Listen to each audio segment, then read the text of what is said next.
Hello and welcome everyone to the walk around video here at your next car, the 2017 67 Reg 330e M Sport Shadow Edition Saloon. The vehicle is presented in Glacier Silver Metallic, which for me is one of the best colours available on the vehicle. I think it really suits the in-house enhancement kit, plus the very nice sharp lines of the Shadow Edition e-drive. Being a Shadow Edition e-drive, it's got some lovely options on the car, plus of course that's finished very nicely with the in-house enhancements. And being an e-drive, we've got plenty of to talk about, so we'll get through that as quick as possible. Very nice LED headlights. You've got the 19-inch 704M Shadow Edition alloy wheels from BMW in the original bi-orbit jet black finish. Behind those you get the M Sport Plus brakes, as part of the Shadow Edition Plus package. And again, with the fact that this effectively has two power units on board, so you've got the lovely 2-litre turbocharged petrol engine up front, plus of course the backup of course the electric motor and stored electrical energy in the batteries. You'll be very glad of having improved braking efficiency. Just behind what looks like a fuel filler cap is where you'll plug the charger in. Again, it works very nice and simply. It's like charging a mobile phone. You can even leave it on overnight in the same fashion, or of course throughout the day should you travel to work and they have the providing places to charge your car. Or of course you'll see them more and more now in towns, cities, supermarkets, shopping centres, etc. Available spaces for charging cars like this 330e. It makes it nice and simple. Down the side you've got the gloss sill extensions, matching side vinyls, YNCM performance decals and the gloss aero mirrors. You've also got the rear sun protection glazing. Inside, black Dakota leather with the grey highlights and stitching. Harman Kardon audio. The interior differs largely from its petrol or diesel alternative. So again, there are just one or two extra buttons in there which we're going to go over, but you'll feel very, very much at home in one of these vehicles if you have ever driven or owned a 3 Series Saloon. In the back, you've still got a very spacious, very comfortable 3-seat Isofix rear bench. BMW achieved a very clever feat with this car by not removing any passenger space or comfort, just by packing an electric motor and batteries on board to complete the eDrive 3 Series.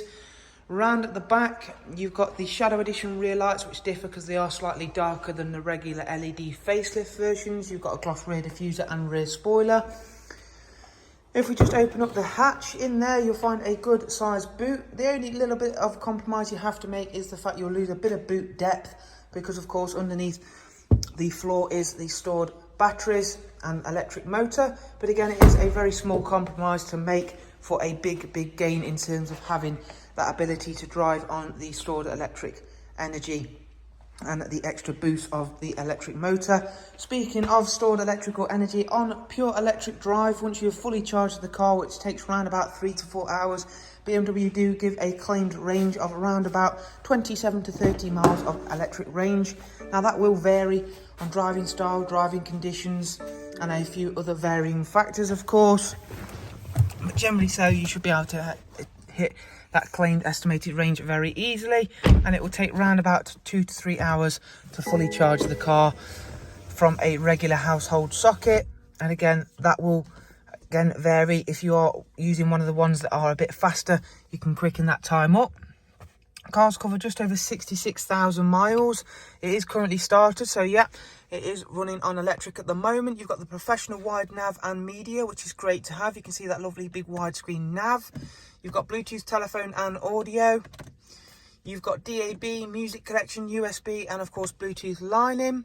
Let's check out the servicing information next door, because yes, we still have a petrol engine on board. There are some servicing things to factor into the car. So the next one's not due for 12,000 miles. It's got full BMW service history, as you can see there. The next thing to talk about are the eDrive modes, which is another button that I was mentioning earlier. So you've got 3 separate ones, one of them being automatic, which is fairly self-explanatory. Max is of course when you've got a fully charged capacity, and you can run pure on electric drive, and save mode is pure petrol engine running, ideal for when you want to save your stored electrical energy for a time that maybe suits your driving style or even the conditions for a better time. But generally so, leave it in automatic and it'll be happy enough there. Again, in here they've made things as nice and convenient as possible. They've made no big differences from, as I mentioned, a petrol or diesel model, so you'll be nice and familiar. It's no more difficult to drive than a petrol or diesel 3 Series. So again, getting into one of these hybrids is a really good thing to do if you are thinking about making the switch. The 330e is definitely the place to start, in my opinion, because of course how easy they are to jump in and drive, and one with such lovely options means that if you are currently driving a high spec petrol or diesel car, this is a great place to come into the hybrid vehicle range. Thank you very much for watching. If you'd like to know more about the car, simply check out the links below. Thank you, take care, bye bye.